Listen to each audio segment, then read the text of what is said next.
Самая большая денежная трата, которую кто-то сделал на ваших глазах. Я работал в одном кинотеатре. Один мой коллега решил жениться и пригласил владельца кинотеатра на свадьбу. Во время торжества он вручил паре конверты и попросил его открыть. Там был банковский чек с его подписью и пустой графой расходов. Он сказал им, что хочет заплатить за всю их свадьбу, медовый месяц и все такое. Он велел им вписать в чек любую сумму и передать его секретарю для оплаты. Я работаю в теннисном клубе, который посещают очень обеспеченные люди. Один парень пришел с женой и вел себя по-хамски. Грубо общался с персоналом, жаловался, что бифштекс не прожарен. В общем, все ему не нравилось. Через какое-то время они пришли снова, и должно быть, он осознал свое поведение и почувствовал вину. Потому что он подошел ко мне, спросил мое имя, пожал мне руку и спросил, могу ли я принести пару напитков для него и его жены к бассейну. Когда я сделал это, он сунул 20-ку в мою руку. И так каждый раз, когда я приносил напитки. Я думаю, за вечер он оставил мне 80 баксов. Затем он подходит к стойке, чтобы закрыть свой счет, и говорит спасибо за всю вашу тяжелую работу и кладет мне в руку уже 100 баксов. Я сказал ему, что не могу взять деньги, и на сегодня чаевых уже достаточно. Он растерялся. Я думаю, он хотел загладить свою вину за то, что вел себя грубо, и решил, что деньги единственный способ сделать это. И я уверен, что для него чаевые в $200 ничто. Я никогда не видел такого уныния прежде, как на его лице, когда я отказался от $100. С тех пор он постоянно подсовывал мне по паре сотен без моего ведома. Я не против денег, но мне это не нравится, потому что он не относится ко мне как к человеку и считает, что меня можно купить. Я не люблю просто брать чужие деньги, особенно в качестве какой-либо формы вознаграждения.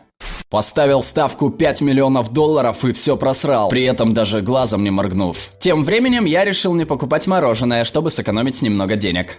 У одной богатой женщины спустило колесо, и она не знала, как его поменять, поэтому я остановился, чтобы помочь ей. Когда я закончил, мы разговорились, и она как бы случайно уронила свой кошелек прямо мне под ноги. Она сказала: оставь себе. Мне было неудобно, и я сначала отказался, но она очень настаивала, и мне пришлось взять его. Когда я вернулся домой, я насчитал в кошельке $987 с мелочью. Это произошло в прошлом месяце, и я смог погасить один из своих кредитов на обучение. Скажу честно, когда я вспоминаю этот случай, у меня даже слезы наворачиваются от благодарности к этой женщине.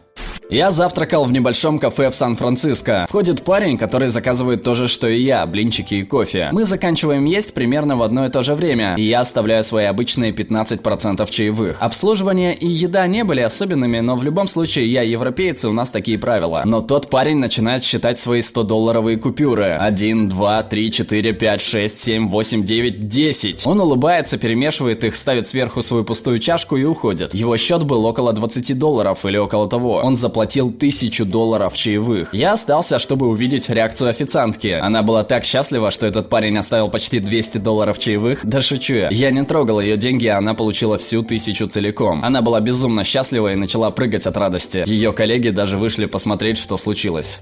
Когда я учился в средних классах, один парень, которого я буду называть Джо, переехал жить в соседний дом, и мы стали друзьями. Его родители развелись, и он жил с мамой, но регулярно навещал отца. Чего я тогда не понимал, так это то, почему баннеры и вывески с его фамилией висели по всему городу. В аудиториях, больничных флигелях, университетских зданиях и так далее. Однажды Джо пригласил меня на ужин в дом своего отца. Его отец жил в довольно большом старом доме в викторианском стиле в очень престижном районе. Это был дом с кучей комнат и потайных ходов. Его было довольно интересно исследовать, но особого впечатления он на меня не произвел. Мы поужинали, а потом его отец решил, что нам нужно немного развлечься. Итак, он взял телефон, и примерно через 15 минут испанские гитаристы и танцовщица фламенко появились и устроили для нас шоу. Я понимаю, что это не так эффектно или показушно, как небрежно бросать стопку денег официанту. Однако мысль о том, что он спонтанно тратит сотни долларов на частное шоу просто из прихоти, иллюстрирует, как мало деньги действительно значили для него. Его отец был очень спокойным. Обычно он ездил на старом пикапе, всегда носил джинсы, ковбойские сапоги и обычную фланелевую рабочую рубашку. Глядя на него, никогда не догадаешься, насколько он богат. Есть люди, которые покупают новую дорогую дизайнерскую мебель и обставляют ей весь дом полностью, а старую дизайнерскую мебель выставляют на обочине как мусор. Диваны, кровати, шкафы, все что угодно. Старой мебели был всего год, они купили ее совершенно новую в прошлом году. У меня есть приятель, который собирает такую мебель по обочинам. Он очень находчивый и общительный парень. Каждые 6 месяцев или около того он звонит мне и рассказывает о каком-нибудь новом предмете мебели, который он получил бесплатно. И так, недавно и бесплатно он получил стиральную машину с сушилкой, ей всего 2 года, телевизор с диагональю 60 дюймов, кожаное массажное кресло, новый кухонный стол. Все эти вещи очень классные и совсем не похоже, что их использовали. Он говорит, что люди часто отдают ему вещи просто так, чтобы им не приходилось беспокоиться о том, как избавиться от них. Я наконец получил эту удивительную, потрясающую, замечательную монорельсовую транспортную систему Lego 6990, о которой мечтал в течение многих лет. Я пришел к богатому другу в дом и увидел, что у него таких несколько штук. Я говорю, давай соберем ее. Нет, это долго. Кусочки от разных конструкторов, они все перемешаны с другими. Так давай выберем их, ладно? Нет, это займет несколько часов. Давай просто моя горничная сходит и просто купит тебе еще один новый набор. И она это сделала. Она вышла и купила 2 монорельса Lego Space плюс несколько других наборов, чтобы дополнить его. Я чуть с ума от счастья не сошел. Мой новый друг за один день сделал для меня больше, чем за всю жизнь все мои старые друзья. Я работал на большой яхте. Однажды ее владелец захотел купить еще одну яхту, которая принадлежала судостроительной компании, и мы вместе отправились ее посмотреть. Брокер, который ее продавал, оказался настоящим мудаком, поэтому мы ушли, не заключив сделку. Мой босс очень хотел новую яхту, поэтому он сам позвонил владельцам, но тоже не смог договориться. После этого он позвонил своей команде юристов и сказал купить всю эту чертову компанию. Через 2 недели он и его команда вступил во владение судостроительной компанией, своей новой яхтой и несколькими другими. Он взял меня с собой на собрание директоров и уволил брокера к херам собачьим. После этой сделки я получил свою первую настоящую работу в качестве капитана. Один мужик решил свою небольшую проблему, купив грузовик. Я загружал свою машину после поездки в один оптовый магазин. На стоянке через несколько парковочных мест я увидел пару, которая только что купила несколько больших мешков с удобрением. Но они не могли поместить их в свой Мерседес класса Е. Поэтому жена сказала мужу пойти в автосалон через дорогу и купить грузовик. И это именно то, что сделал муж. Он перешел через улицу к дилерскому центру Toyota и купил первый подержанный грузовик, который он увидел, чтобы перевезти пару мешков с удобрением. Давным-давно я работал охранником в казино. Я помню, как однажды человек поставил 15 кило баксов, 3 фишки по 5К, в блэкджек и проиграл каждую без какой-либо реакции. Он, наверное, потерял 60 тысяч долларов за те 5 минут, что я сидел, наблюдая за ним. Кроме того, был один пожилой чувак, который приходил в казино и играл в личной секции нескольких игровых автоматов, зарезервированной заранее. Он проводил 10 или 12 часов, переходя от автомата к автомату, дергая за ручки и спуская от 100 до 500 долларов за спин. Обычно он заранее предупреждал о своем приезде, и в это время к нему специально представляли кучу персонала для обслуживания. Такие истории всегда заставляют чувствовать себя паршиво. Я-то думаю, что зарабатываю достаточно и у меня есть деньги, но оказывается, в Вегасе всегда найдется кто-то, спустивший в автомат всю мою годовую зарплату. Я видел, как один парень разбил Ламборджини, и через 10 минут появился водитель на Феррари, который забрал его, пока его собственный водитель ждал эвакуатор. Насколько богатым вы должны быть, чтобы за 10 минут за вами приехал новый роскошный автомобиль, когда вы попали в аварию? Одной из моих дерьмовых работ в колледже был сбор пожертвований на различные экологические мероприятия в районе залива Сан-Франциско. Обычно этим занимаются волонтеры, но на этот раз они нанимали людей, поскольку был год выборов. Я ходил от двери к двери и собирал деньги. Как правило, в среднем в день надо было собрать 30-50 долларов. Со мной в паре работала одна девушка, она занималась этим уже целый год. Очень милая и хорошая, но никто особо не стремился расстаться с деньгами, несмотря на ее очарование. У меня дела обстояли не лучше. Однажды я постучал в дверь, ко мне вышел чувак, в доме которого очень громко играла музыка. Он пригласил нас войти, предложил выпить и пошел за своей чековой книжкой. Он возвращается со своей женой, и она такая: «О, позвольте мне тоже сделать взнос». Парень спросил нас, сколько мы обычно получаем в неделю за это, и девушка, с которой я был, сказала ему: на хорошей неделе около 200-250 долларов. Парень скорчил рожу, наверное, подумал, какие мы нищие, и вручил нам чек на 5000 долларов. Затем появляется его жена и говорит: «Ты выписал 5? Я выпишу 6. И дает нам еще один чек, но на 6000 долларов. Мы потеряли дар речи, моя напарница начала плакать. Парень также попросил нас позвонить ему к концу недели, чтобы узнать, как обстоят дела с заливом. Позже я узнал, что он был бывшим музыкальным продюсером, и у него был роскошный дом в Окленде. Сумасшедшие творятся вещи.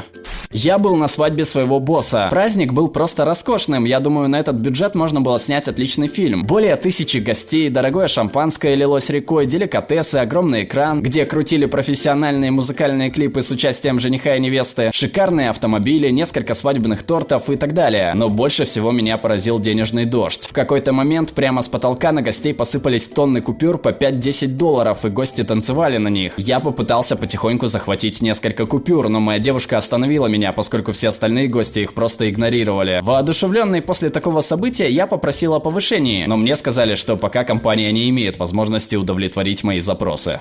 Покупка совершенно нового BMW за 60 000 долларов. Чел был родом из Саудовской Саудовской Аравии, и я обучал его английскому языку. Ему нужна была машина, и он просто пошел и купил новый BMW, как будто это был бутерброд на заправке. Люди с такими деньгами просто живут в другой реальности. Парень из Саудовской Аравии, которого я знаю по университету, получал около 200 тысяч долларов в месяц от своей семьи. Невероятное богатство в этой стране. Я живу в Саудовской Аравии. Я слышал историю о группе друзей, которые ездили в Великобританию на 3 недели, и каждый из них купил себе новый Range Rover. Они путешествовали по стране, веселились и в конце своего отпуска просто отдали их каким-то случайным людям. Это стопроцентная правда, поверьте мне.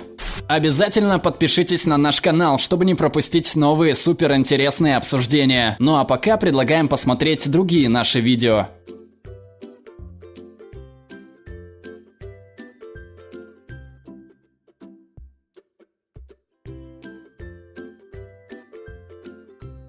Alright, everyone's presentations are done. Nick, the manager, said as he tried to move the discussion forward. Excuse me, I haven't. I recently found out something. Nick interrupted me and began to speak. There's apparently someone in this department who didn't graduate high school and is just a part-timer. Meetings should be for employees only. Absolutely right. His lackey, Mike, of course, agreed with Nick. I'm leaving. After leaving the meeting room, I started to shut down my computer. I noticed that an email had arrived, not in my personal inbox, but in the company's shared email. Thinking, there's no point in speaking up, no one will listen, I went home quietly. The next day, I heard a commotion from Nick's desk. He was staring at his computer screen, his face pale. Nick? Is something wrong? Mike looked at the screen with him. And he turned even paler than Nick. Why is he so angry? Knowing the reason for Mike's distress, I thought to myself, serves them right. My name is Adam.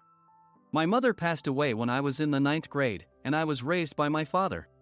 Well, you could hardly call it being raised. After my mother passed, my father changed. He drowned his sorrows in alcohol, and though he still went to work, he squandered our living expenses on horse racing. Because of that, I had to start working part-time as soon as I entered high school. Every month, I went to the convenience store with bills in hand that couldn't be auto-deducted from my father's account. Even though I endured it because I didn't want to be alone, I reached my limit in my 2nd year of high school and dropped out. I found a live-in job at a distant inn. Thank you for everything. The day I left home, my father, still staring at the TV, spoke. Take care. That was our last conversation. Back then, 18 wasn't the age of majority, so I needed my father's permission to work, and I couldn't hide my place of employment. Yet, my father never visited me even once. I kept working just to survive, and before I knew it, I was 42. Years of hard work paid off, and I was transferred to the headquarters.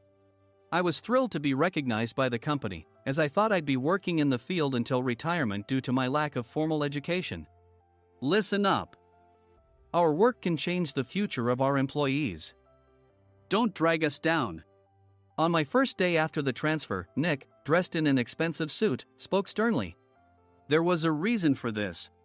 Our inn was located in a prominent tourist destination, known so well that everyone in the state could sing its commercial jingle. At its peak, we had 5 locations within the state. But that was long ago.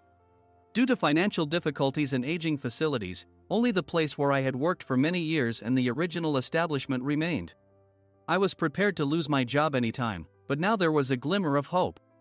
With the rise of social media, the tourist area where the inn was located started gaining attention again.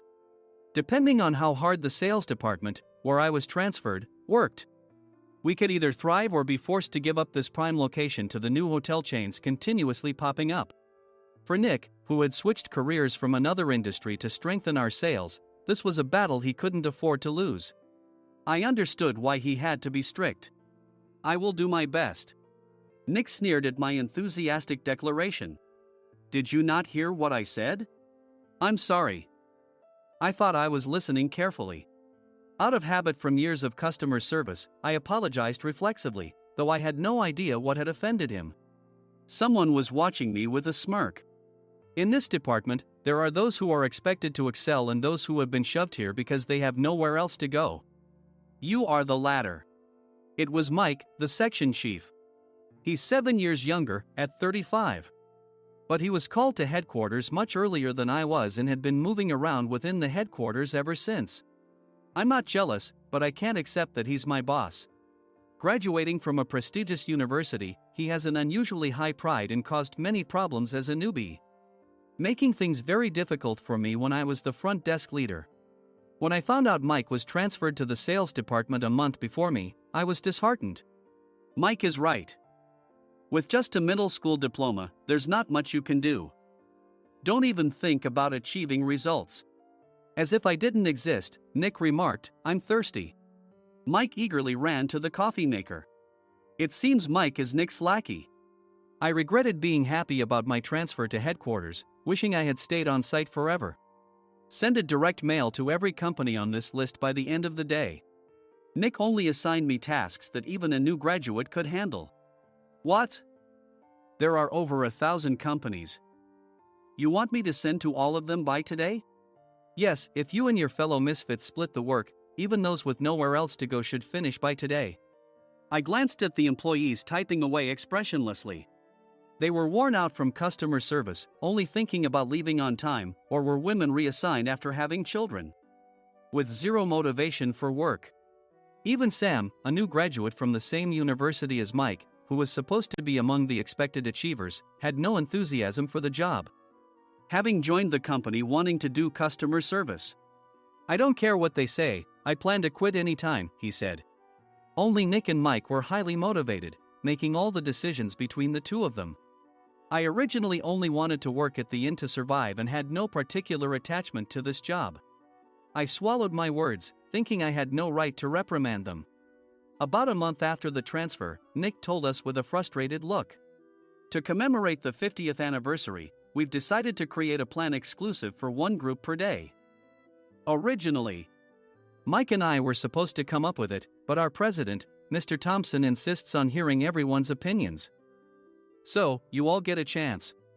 As Nick explained, Mike began handing out prints. Make sure not to embarrass Nick. If your ideas are half-baked, you'll have to redo them. It seemed that they had printed his handwritten notes by Mr. Thompson, which included several questions and a section for free responses. It made sense why Nick had to seek our input, given that all responses had to be submitted to Mr. Thompson. We were given a week to think about it, and a meeting was scheduled to compile our ideas. My plan is to let guests enjoy both the old and modern America. Nick began the presentations. Guests would watch a master confectioner at a nearby traditional sweet shop make sweets in front of them. The welcome drink would be premium tea in a bottle. Nick's plan was certainly attractive. After his presentation, Nick called on us to present in the order we were seated. Just as I stood up for my turn. All right, everyone's presentations are done. Excuse me, I haven't. I recently found out something. Nick interrupted me. There's someone in this department who didn't graduate high school and is just a part-timer. He was likely talking about me. I joined the company as a part-timer and was made a full-time employee when I turned 20. That was 20 years ago, so Nick and Mike probably had no chance to know until recently. Meetings should be for employees only. Absolutely right. After that, Nick kept creating opportunities to solicit everyone's opinions, purposefully excluding me from speaking. The meeting unexpectedly heated up and went past the scheduled end time. A few people asked to leave, and the discussion continued with the remaining few. Still here? Normally, you'd leave in that situation. Though I had no attachment to the job initially, hearing kind words from customers made me want to make them happier. For someone like me, with nowhere to go, the inn was my home and customer service was my life. I felt pathetic about my current self. I'm leaving. I left the conference room and started shutting down my computer. I noticed an email had arrived, not in my personal inbox, but in the company's shared email. Thinking no one would listen to what I had to say anyway, I quietly went home. The next day, while preparing the DM as instructed, I heard a commotion from Nick's desk. In his haste to stand up, he hit his knee on the desk. He stared at his computer screen, his face pale. Nick! What's wrong? Mike, thinking he should be the first to rush over, approached Nick while still wearing his coat. He peered at the screen with Nick. And he turned even paler than Nick. Why is he so angry? Who is responsible for this company? Nick, more irritated than ever, asked, and Mike answered without checking. Probably Sam. Sam wasn't there because he was attending a morning training session for new hires. Nick gave up on getting angry and returned his gaze to the screen. They were looking at an email that arrived right after the end of the working day yesterday. Apparently, no one, including me, had checked it before leaving. The email was from a large company that used us for their annual employee trips.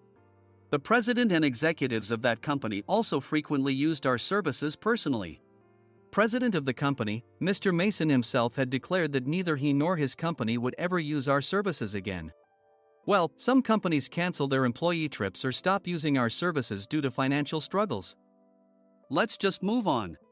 Mike kept wiping the sweat from his forehead with a handkerchief.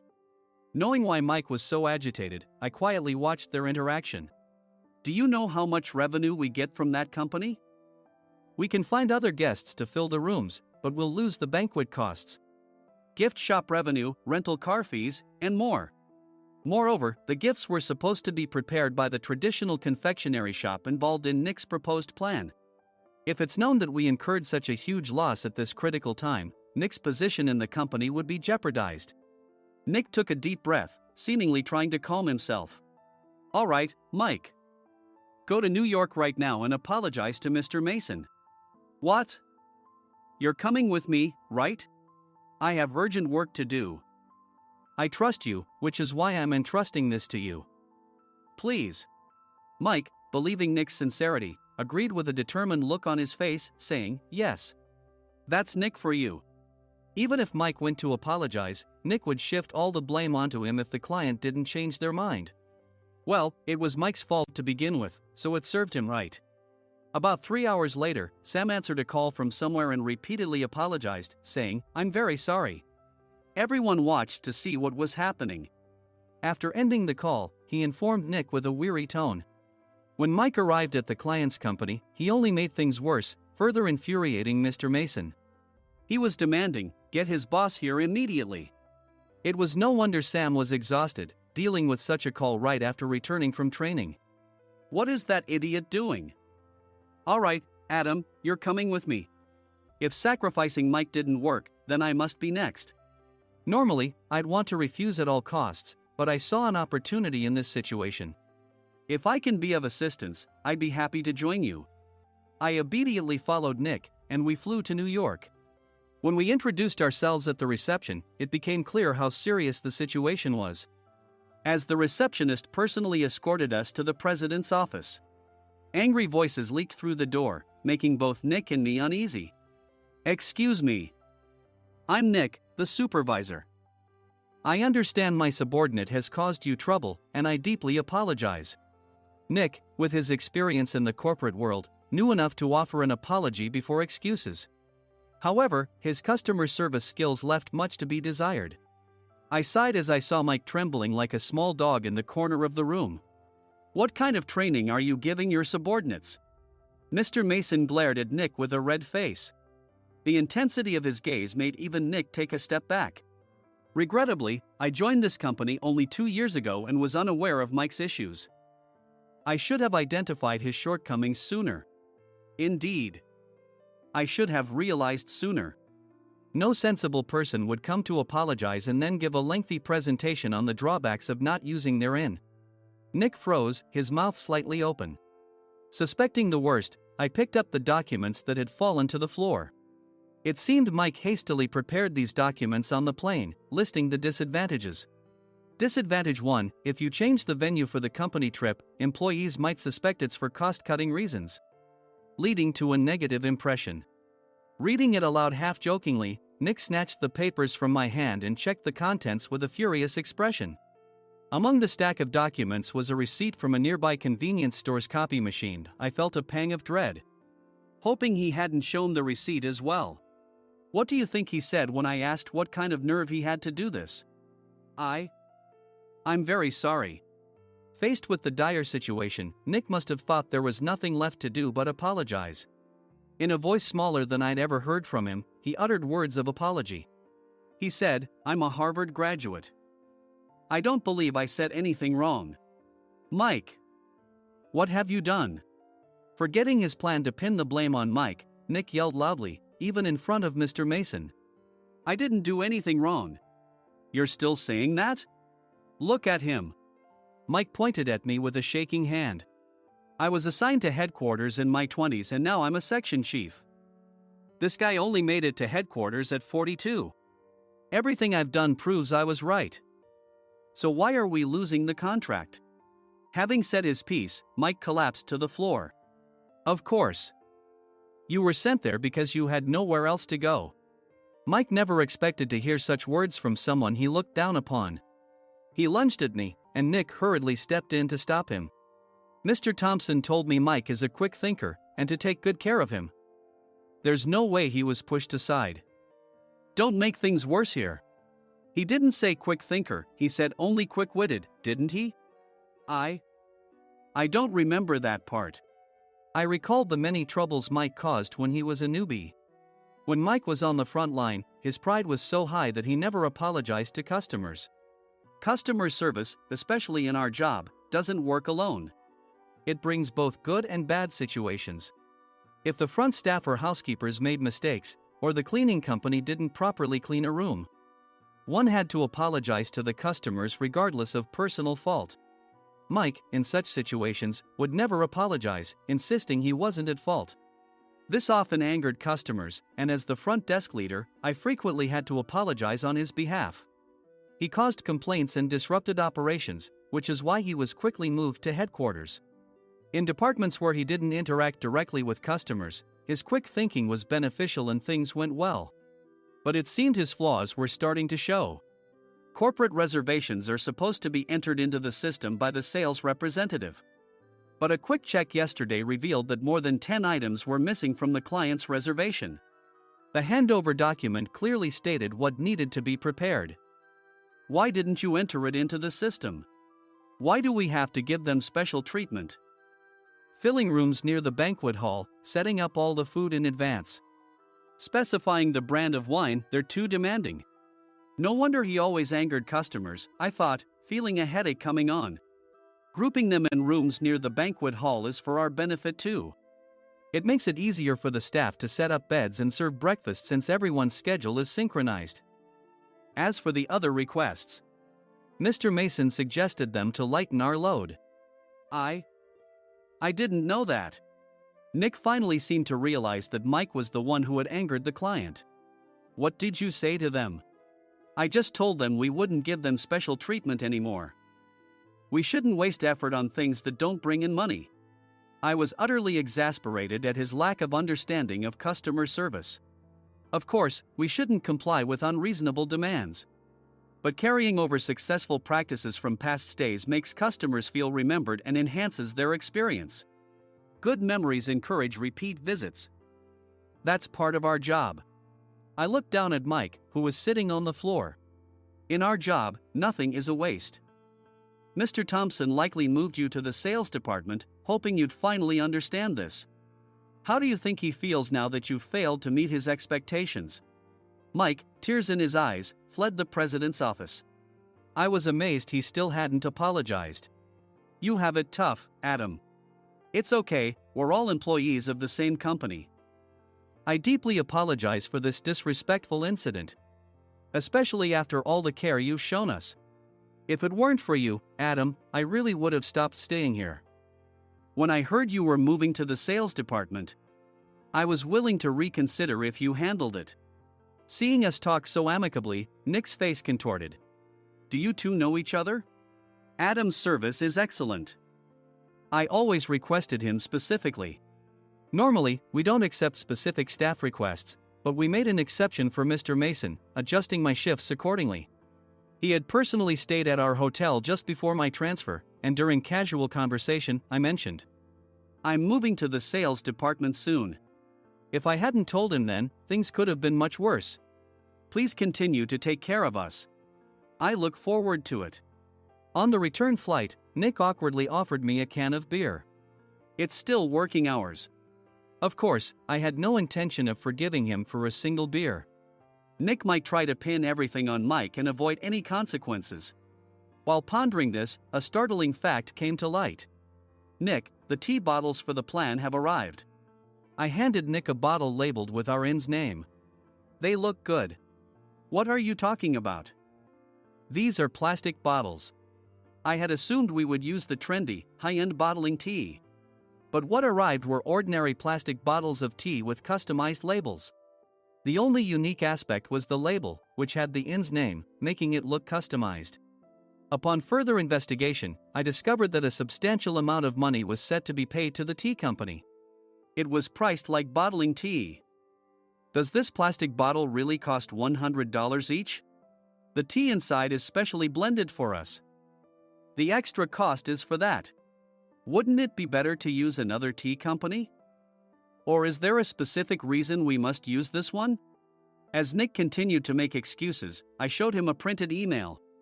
I informed the tea company's president, Mr. Mitchell, that we discovered irregular payments and he confessed. He said you two were high school classmates and planned to split the extra money. That idiot. Why did he confess? That's not important. You should worry about yourself, this could turn into a police matter. Opening the bottle cap, I suggested. How about calming down with this tea? It supposedly has a relaxing effect. Nick drank the tea frantically. In the following days, decisions were made about their fates. Mike was reassigned to the General Affairs Department, with no chance of transfer or promotion, as per Mr. Thompson's orders. As for Nick, since the payment to the tea company hadn't yet been made, he narrowly avoided legal trouble. Instead, he was encouraged to leave the company, and to avoid further complications, Nick submitted his resignation. Rumor has it that connections between HR departments have made it difficult for him to find new employment. Even though it was good to have those two gone, something unexpected happened in the sales department.